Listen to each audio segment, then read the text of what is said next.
प्यारे बच्चों, आज व्यवसाय अध्ययन के अंतर्गत जिन बातों पर आज चर्चा करेंगे, जिन बातों को हम समझेंगे, और ये जो चैप्टर है बहुत महत्वपूर्ण चैप्टर है, परीक्षा उपयोगी चैप्टर माना जाता है और हमारे बीच की घटनाओं पर आधारित चैप्टर है ये।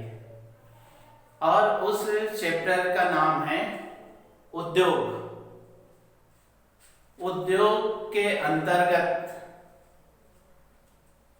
ऐसे तथ्यों को शामिल किया गया है जैसे कि कोई भी कच्चा माल है, उस कच्चे माल को उत्पादित माल में परिवर्तन या परिवर्तित कर देना और नई वस्तु का निर्माण करना, ये उद्योगों में या इंडस्ट्री जिसको बोला जाता है वहां पर होता है।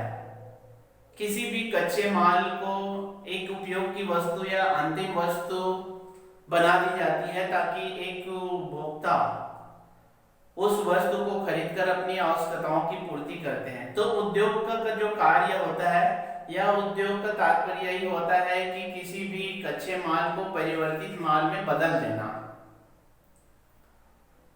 तो इसी चैप्टर को आज हम लोग पढ़ेंगे।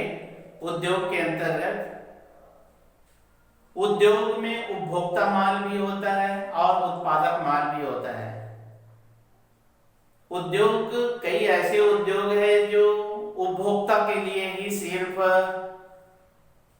वो वस्तुओं का निर्माण करते हैं, जैसे कि खाद्य पदार्थ से लेकर कपड़ा वगैरह है, ये सब उपभोक्ता या ग्राहक का माल होता है। तो ऐसे कई उद्योग हैं जो ग्राहकों के लिए या उपभोक्ताओं के लिए वस्तुओं का निर्माण करते हैं या उत्पादन करते हैं। वही जो देखा जाता है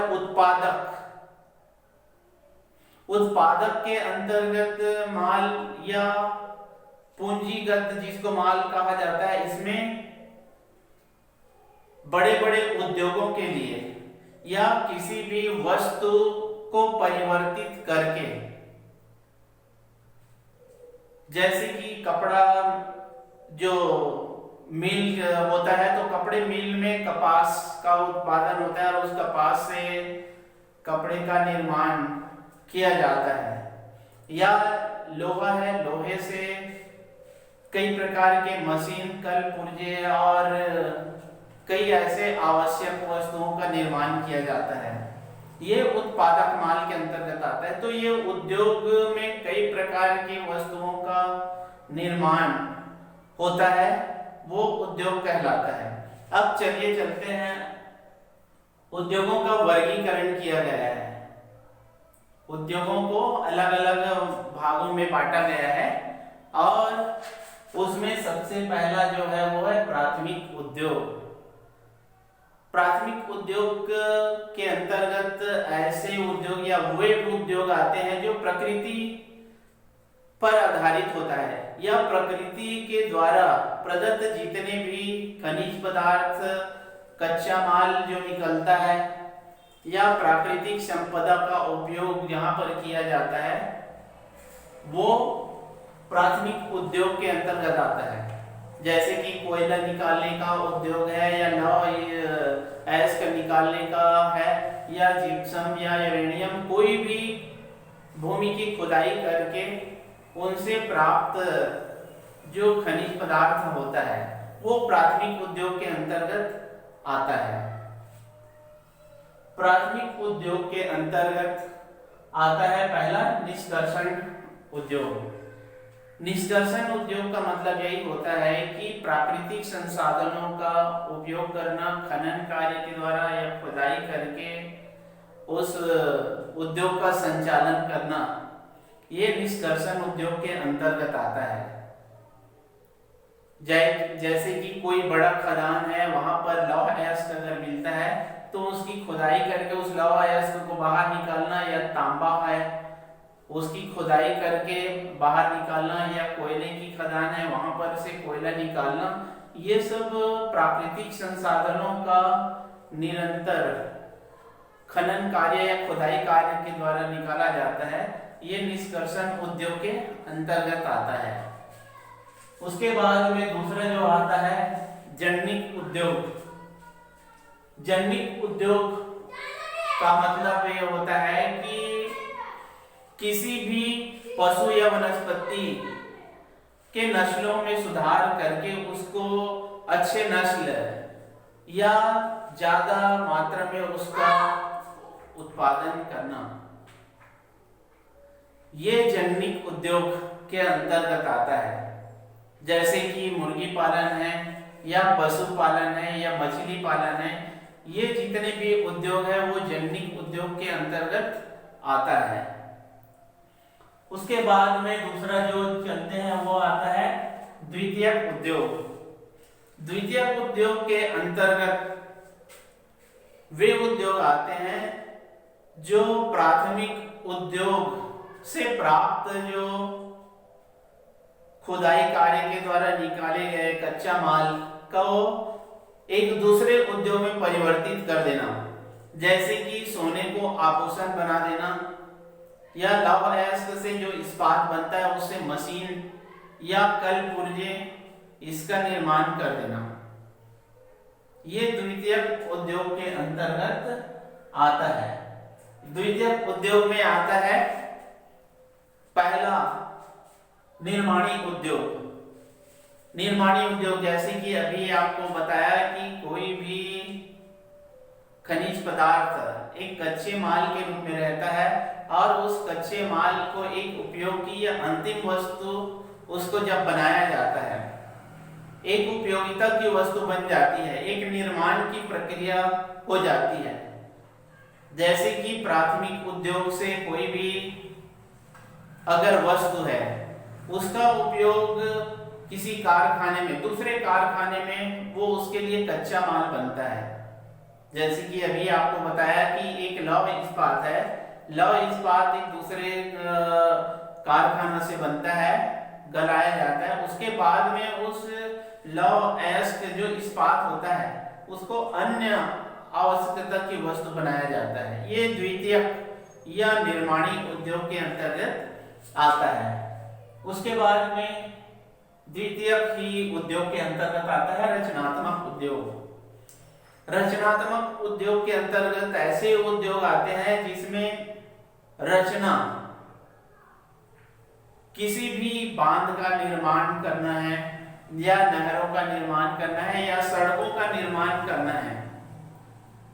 रचनात्मक प्रकृति की जो उद्योग होती है, बड़े बड़े बांध, बड़े बड़े सड़कों का, बड़े बड़े पुल का निर्माण करना, ये रचनात्मक, या बड़े बड़े इमारत या बिल्डिंग जो होते हैं उनका निर्माण करना, या शासकीय जो कार्यालय होता है उसका निर्माण करना, ये सब रचनात्मक उद्योग के अंतर्गत आता है। अब चलते हैं तीसरा जो आता है तृतीयक उद्योग, या इसी को सेवा उद्योग कहा जाता है।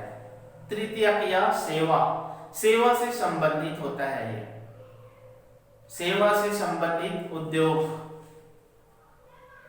जितने भी सेवा कार्य होता है, परिवहन से लेकर बैंकिंग है, बीमा वगैरह है, विपणन, विज्ञापन, ऐसे बहुत सारे जो सेवा का कार्य करते हैं वो तृतीयक उद्योग के अंतर्गत आता है। तो यहाँ पर तृतीयक उद्योग में यहाँ पर दो चार बिंदु यहाँ पर आपके सामने लिख दिया गया है: बैंक, बीमा, विज्ञापन और यातायात। बैंकिंग जो सेवा है किसी भी उद्योगों को ऋण प्रदान करता है और उस ऋण के आधार पर उद्योग अपना विस्तार या अपने उद्योगों को बढ़ावा देने के लिए या नए नए परिवर्तन, नवाचार करने के लिए बैंक से ऋण लेते हैं। तो बैंकिंग जो सेवा या बैंकिंग जो उद्योग ये तृतीय उद्योग के अंतर्गत या सेवा के अंतर्गत आता है। बीमा, बीमा उद्योग जैसे कि भारतीय जीवन बीमा निगम बना हुआ है या कई प्रकार की इंश्योरेंस कंपनियां हैं, उन कंपनियों का एक उद्देश्य होता है कि किसी भी क्षति होती है तो उसकी क्षतिपूर्ति राशि प्रदान करती है। तो इनका जो काम होता है, इनकी जो सेवा होता है वो है बीमा करना और क्षतिपूर्ति राशि प्रदान करना। जितने की बीमा कराया जाएगा, 1 लाख, 5 लाख, 1 करोड़ और उतने तक की बीमा की राशि देने का कार्य करती है। विज्ञापन, विज्ञापन उद्योग भी होता है। कोई भी वस्तु का जब निर्माण हो जाता है तो जब तक उसको लोगों तक के विज्ञापन के माध्यम से उनको नहीं बताया जाएगा, तब तक उस वस्तु की जानकारी एक उपभोक्ता या एक ग्राहकों को नहीं होता।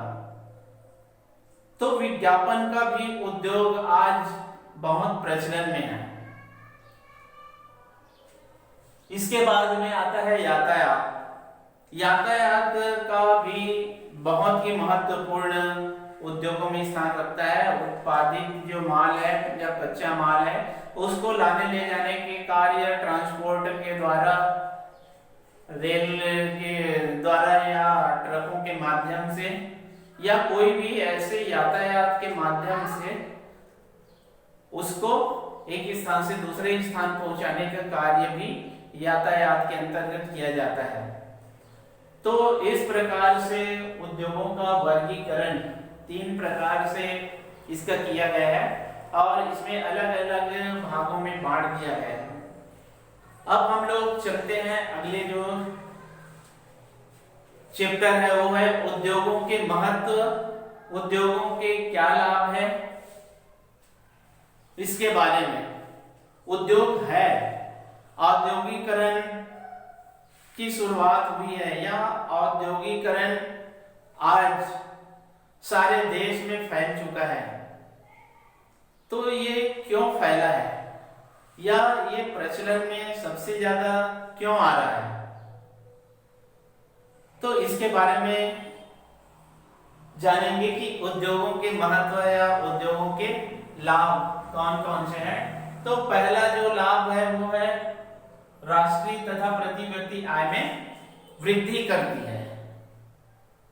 राष्ट्रीय तथा प्रति व्यक्ति आय, कोई भी उद्योग है तो वहां पर वस्तुओं का निर्माण होता है, कोई भी कल कारखाने वहां पर वस्तुओं का निर्माण होता है और उस वस्तु की जब बाजारों में बिक्री होती है तो उसमें लोगों को उनकी आवश्यकताओं की वस्तु प्राप्त होती है और आवश्यकताओं की वस्तु लोगों को प्राप्त होती है। इसके साथ साथ उस वस्तु से राष्ट्र या राष्ट्र जो सरकार है उनको राजस्व की प्राप्ति होती है। राजस्व की प्राप्ति होती है तो वो हमारे राष्ट्रीय आय में जुड़ती है। तो उद्योग है तो यहाँ पर हमारे प्रति व्यक्ति आय में वृद्धि होती है, लोगों को रोजगार मिलता है, उनकी आवश्यकताओं की वस्तु होती है और ग्राहक के द्वारा या उपभोक्ता के द्वारा जब वो वस्तु खरीदते हैं तो उसमें कुछ न कुछ मात्रा में टैक्स देना पड़ता है या उद्योग जब स्थापित होता है तो सरकार को भी इसमें लाभ होता है। तो राष्ट्रीय और प्रति व्यक्ति आय में वृद्धि होती है।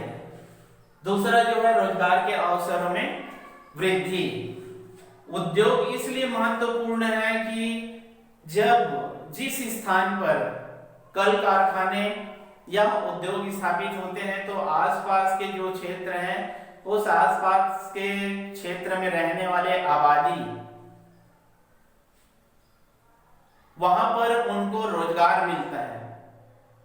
यदि उद्योग स्थापित नहीं होंगे तो कृषि कार्य करते हैं या वनोपज एकत्रित करते हैं, लेकिन उस स्थान पर जब उद्योग की स्थापना जब हो जाती है तो वहां पर बड़ी मात्रा में लोगों को एक रोजगार का अवसर मिल जाता है और रोजगार करके अपने जीविकोपार्जन का साधन बना लेते हैं, अपने परिवार की गरीबी दूर करते हैं और उद्योगों से मिलने वाले पारिश्रमिक, वेतन, मजदूरी, इससे अपने सारे परिवार का भरण पोषण करते हैं। तो उद्योग एक महत्वपूर्ण कहा जाता है, ये एक महत्वपूर्ण स्थान रखता है। इसके बाद में तीसरा जो आता है, आंतरिक तथा विदेशी व्यापार को प्रोत्साहन। आंतरिक मतलब अपने देश के भीतर यदि उद्योग संचालित है, जगह जगह पर अगर उद्योग संचालित है, तो ऐसे स्थानों पर उद्योगों की स्थापना से लोगों को कम कीमत में वस्तु प्राप्त हो जाती है, अच्छी वस्तु प्राप्त हो जाती है, रोजगार मिल जाता है। देश के भीतर जब उत्पादन होता है तो वहां पर कीमत भी कम होता है। तो आंतरिक अपने ही देश में बहुत सारी ऐसी वस्तुओं का जब उत्पादन होता है तो उस देश को बहुत सारा लाभ होता है। इसके साथ साथ विदेशी जो व्यापार को भी प्रोत्साहन मिलता है।